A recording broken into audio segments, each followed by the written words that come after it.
Pemirsa, risiko gagal bayar utang Amerika Serikat memberikan dampak positif maupun negatif terhadap Indonesia. Hal tersebut disampaikan Ketua Dewan Komisioner Lembaga Penjamin Simpanan LPS Purbaya Yudi Sadewa dalam konferensi pers yang dipantau secara virtual di Jakarta.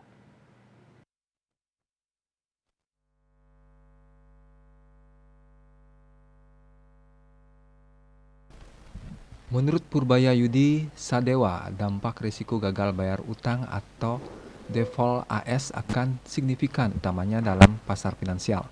Purbaya menjelaskan saat ini AS memiliki rating A+ dari lembaga pemeringkat standar PUR.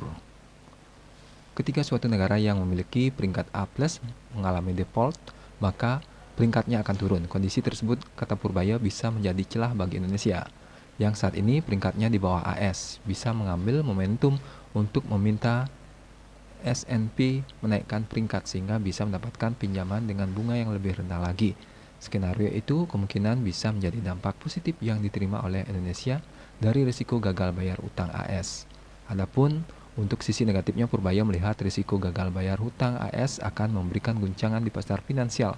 Meski begitu, kemungkinan dampaknya hanya sedikit atau tidak berlangsung lama sebab sudah banyak negara yang mengurangi exposure ke dolar AS.